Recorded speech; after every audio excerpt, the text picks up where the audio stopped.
Sir. కానీ వల్లభనేని పరిస్థితి చూసారా? వల్లభనేని వంశీ మొన్న బయటకు వచ్చినప్పుడు ఒక క్యాన్సర్ పేషెంట్ మాదిరి కూడా అయిపోయిన పరిస్థితి. ఇప్పటికి కూడా ఆయనకు బెయిల్ రాని పరిస్థితి. బెయిల్ వచ్చినా కూడా మైనింగ్ అక్రమ కేసులో మళ్ళీ పీటీ వారెంట్ జారీ చేసే అవకాశం ఉన్నట్టు కూడా మనకు వార్తలు వస్తున్న పరిస్థితి. అసలు ఏం చెప్తారండి? ఏపీలో అసలు ఏం జరుగుతుందంటే ఏం చెప్తారు? అంటే ఇదేనండి.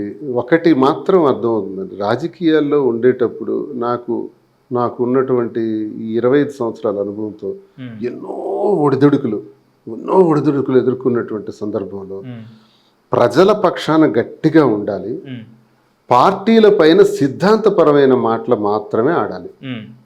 పార్టీల పైన వ్యక్తిగతమైనటువంటి విమర్శలకు మనం ఎప్పుడైతే పోతామో ఖచ్చితంగా టార్గెట్ అవుతాం. ఓకే. ఇప్పుడు రూలింగ్లో ఉండేటప్పుడు మనం నోటుకొచ్చినట్టు మాట్లాడామనుకోండి, అపోజిషన్లో ఖచ్చితంగా వస్తాం. అపోజిషన్లోకి దిస్ ఇస్ పాలిటిక్స్ గేమ్. ప్రజాస్వామ్యంలో వస్తాం అపోజిషన్లోకి. వచ్చినప్పుడు ఎదుర్కొనే శక్తి ఉండాలి. ఆ దమ్ము అధికారంలో ఉండి మాట్లాడేటప్పుడు ఒక్కసారి ఎస్టిమేట్ చేసుకోవాలి మనకు మనం. ఇదే నేను అపోజిషన్లోకి వెళ్తే వాళ్ళు కొట్టే దెబ్బకి నేను తట్టుకోగలనా అని. ఓకే. అది ఉండేటప్పుడే మాట్లాడాలి. అంటే ఏం చేయాలా? అవినీతి చేయకూడదు, అక్రమాలు చేయకూడదు, భూదందాలు చేయకూడదు, ఎక్కడ కూడా అధికార దుర్యోగం చేయకూడదు, లేని ఆధారాలతో ఆధారం లేకుండా ఎవిడెన్స్ లేకుండా వ్యక్తిగత దోషాలు కూడా చేయకూడదు. కోర్స్ నువ్వు చేయలేదా అని నన్ను అడగచ్చు. నేను కొన్ని చేశాను. నేను కొన్ని దుందుడుగ్గా ప్రవర్తించాను, విరుచుకుపడ్డాను, ఇవన్నీ చేశాను. చేసేటప్పుడు నేను ఆలోచించాను, నేను ఇది చేస్తున్నాను, రేపు నేను అపోజిషన్లోకి వస్తే దొరికినప్పుడు వాళ్ళు వేస్తారు, వేసేటప్పుడు నేను తట్టుకోగలనా? నేను ఆలోచించాను. జైలు జీవితాన్ని నాకు అలవాటు. 62 రోజులు జైల్లో ఉన్నాను, ప్రజా ఉద్యమాలు చేసి జైలుకి వెళ్ళగలను. అవినీతి కేసులు ఇవన్నీ తీయగలరా? నేను అవినీతి చేయలేదు, భూదంతాలు చేయలేదు, అధికార దుర్వినియోగం చేయలేదు. ఇప్పుడు ఏమీ నేను క్రిస్టల్ క్లీన్గా ఉన్నాను, నన్ను ఏం చేయగలరు అనే ఒక ధైర్యం. ఇవన్నీ మనం ముందు ఎస్టిమేట్ చేసుకొని మన లీడర్షిప్ ముందుకు తీసుకెళ్ళాలి. అదేది లేకుండా మనం ఇష్టం వచ్చినట్టు మాట్లాడేస్తే ఇవన్నీ వస్తాయి సార్. ఈరోజు వంశీ అనే కాదు, ఇంకోళ్ళు అనే కాదు, ఎవరైనా సరే, రేపు టీడీపీ కూడా ఇప్పుడు ఇష్టానుసారమైన ఎవరైనా వాగినప్పుడు, జనసేనలో కానీ ఇష్టానుసారం వాగినప్పుడు, రేపు వాళ్ళు కింద పడేటప్పుడు సేమ్ ట్రీట్మెంట్ వస్తుంది. వాళ్ళు బ్లూ బుక్ రాస్తారేమో మళ్ళీ వస్తాయి. ఇవి వచ్చేటప్పుడు ఇప్పుడే చూసుకోవాలి, అవన్నీ ఇప్పుడే ఆలోచించుకోవాలి. రేపు పొద్దున మళ్ళీ వైసీపీ అధికారంలోకి వచ్చిన మళ్ళీ ఆలోచించుకోవాలి. ఇవన్నీ మనం చూసాం. తమిళనాడులో జయలలిత గారికి జైల్లో ఉండేటప్పుడు కింద నుంచి సిల్వర్ ప్లేట్లో భోజనం పంపించారు. పాపం ఆమె ఎంత మానసిక క్షోభ అనిపించారు జైల్లో ఉండి. అసెంబ్లీలోనే చీరపట్లాగారు. అసెంబ్లీ నుంచి రానని భీష్మించి కూర్చున్నారు. ఆవిడ గెలిచారు. అదే కరుణానిధి కూడా సేమ్ జరిగింది. Same treatment. అర్ధరాత్రి తీసుకెళ్ళి అరెస్ట్ చేశారు. ఇవన్నీ ఉంటాయి సార్ పాలిటిక్స్లో. ఉండేటప్పుడు అవి ఆలోచించుకునే చేయాలి. It's very common. అయిపోయినాయి. ప్రజలకు ఇవి కాదు కదా సార్ కావాలి. కాదు, కక్షపూరిత వ్యవహారం కాదు. వాళ్ళు ఎందుకు ఓటేశారు? ప్రజలు అది కోరుకోరు. నిజంగా చెప్తున్నాను. నేను రూలింగ్లో నేను చూసాను, అపోజిషన్లో చూసాను. ప్రజలైతే అసహ్యించుకుంటారు. సగటు వ్యక్తి, సగటు వాటర్ ఒక అభిప్రాయంతో ఓటేస్తాడు. సరే నాకు స్కీమ్స్ వస్తాయని ఓటేస్తాడు, సరే రోడ్లు పడతాయని ఓటేస్తారు, ఉద్యోగాలు వస్తాయని ఓట్లేస్తారు, యువత బాగుపడుతుందని ఓట్లేస్తారు, పారిశ్రామికీకరణ జరుగుతుందని ఓట్లేస్తారు. ఈసారి వాళ్ళకేసాం, గతం వాళ్ళకేసాం, ఈసారి వీళ్ళకేద్దామని వేస్తారు. వాళ్ళ ఇష్టం, వాళ్ళ చాయిస్, పబ్లిక్ చాయిస్ అది వేస్తారు. అది ఎక్స్పెక్ట్ చేస్తారు వాళ్ళు. ఏ కోణంలో అయితే ఓటేశారో అదే ఎక్స్పెక్ట్ చేస్తారు తప్ప ఇలాగెళ్ళి అరెస్ట్ చేయటాన్ని వాళ్ళకి అనవసరం, ఇంకొకరిని హింసించడానికి వాళ్ళకి అనవసరం. మాకెందుకు ఇవన్నీ? మీరు ఏదో పడుతున్నారు, ఏంది న్యూసెన్స్, మమ్మల్ని విడిచిపెట్టేసి మీరేంటి పడుతున్నారని అసహ్యించుకుంటారు. ఇది ఏ పార్టీకైనా తప్పదు. ఓకే. ఇప్పుడు కొడాలి నాని కూడా తనకు హెల్త్ బాగాలని చెప్పేసి క్యాన్సర్ అదేవిధంగా హార్ట్లో హోల్స్ పడ్డాయని చెప్పేసి కూడా ఆయన ముంబై హాస్పిటల్లో ట్రీట్మెంట్ జరుగుతున్న పరిస్థితి. రేపు మాపో విదేశాల్లో వెళ్తారని కూడా వార్తలు వస్తున్న క్రమంలో ఈ రెడ్ బుక్ నుంచి తప్పించుకోవడానికే విదేశాలకు వెళ్ళే అవకాశం ఉందా అంటే ఏం చెప్తారు? సార్, నాకు ఆయన హెల్త్ డీటెయిల్స్ నాకు అస్సలు తెలియదు. నేను మీడియాలో మాత్రం వింటున్నాను, మళ్ళీ యూఎస్ వెళ్తారని వింటున్నాను. అలా అని ఉండదు సార్. అనారోగ్యంతో ఇప్పుడు వంశీ గారికి కూడా నేను విందంటే ఆయనకి హెల్త్ ప్రాబ్లం ఉంది, ఏదో వెన్నుపూస ప్రాబ్లం ఇవన్నీ ఉన్నాయి, లంగ్స్ ప్రాబ్లం ఇవన్నీ ఉన్నాయి. అందుకే ఇప్పుడు ఆయన జైలు జీవితాన్ని అనుభవించలేకపోతున్నాడు. జైలు జీవితం అనుభవించాలంటే ఒక సెపరేట్, ఒక స్థితప్రజ్ఞత ఉండాలి, చాలా దమ్ము ఉండాలి దానిలో. ఇక్కడ ఇంట్లో కూర్చున్నట్టు ఉండదు. మనకి ఇక్కడ మినరల్ వాటర్ తాగుతాం, అక్కడ వాటర్ భయంకరంగా ఉంటుంది. దానివల్ల రకరకాల జబ్బులు వస్తాయి. జలుబు వస్తుంది, దగ్గు వస్తుంది, అనారోగ్యం అవుతాం. వారం రోజులు, 10 రోజులు, నెల రోజులు భోజనం చేయలేము, జైల్లో ఫుడ్ తినలేము. ఎంత నరకం అనిపించాలి. నేను జైల్లో 3 నుంచి 4 రోజులు ఫ్రూట్స్ మాత్రమే తినుకొని ఉన్నాను. మరికొద్ది రోజులు కూడా ఫ్రూట్స్, చాక్లెట్స్, బిస్కెట్స్ తినుకొని ఉన్నాను. ఎలాగో ఫ్రెండ్స్ అవన్నీ తెస్తే రిక్వెస్ట్ చేస్తే, జైలర్కి రిక్వెస్ట్ చేస్తే వచ్చిన అవి తినుకొని కూర్చున్నాను.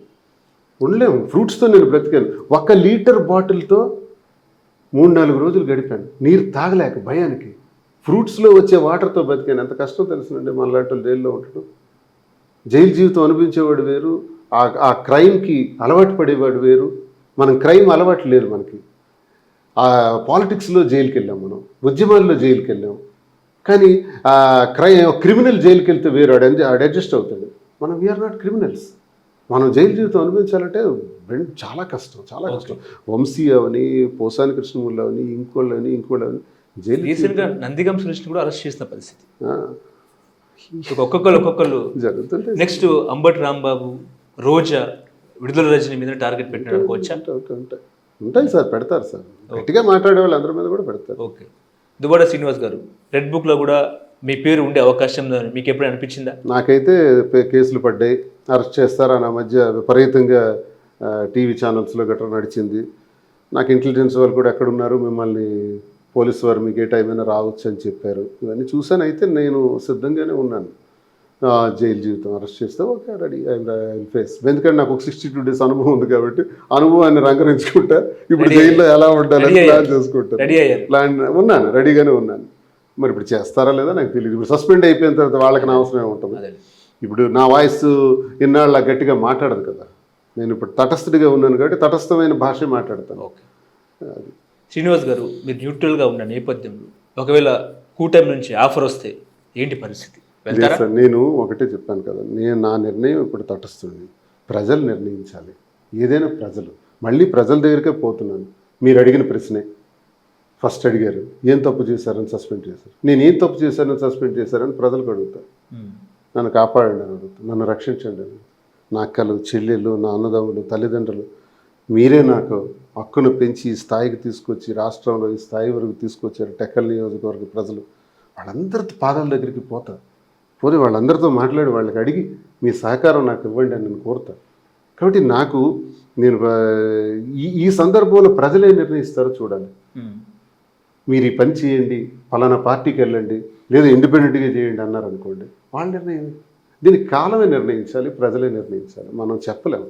ఒకవేళ ముఖ్యమంత్రి గారి నుంచే మీకు ఒకవేళ వార్త వస్తే ఏంటి పరిస్థితి? నా ప్రజా నిర్ణయానికే నా నిర్ణయం ఉంటుంది. తప్పకుండా. ప్రజలు లేకుండా నేను ఏది చేయలేను. ఈ టైంలో నాకు కాపాడుతుంది వాళ్ళే సార్. ఒంటరి నాతో పాటు తన జీవితాన్ని, తన అత్తవారిని, కన్నవారిని విడిచిపెట్టేసి వచ్చిన మాదిరి. మేమిద్దరం ఒకళ్ళగా ఉన్నాం. ఎవ్వరూ మాకు లేరు.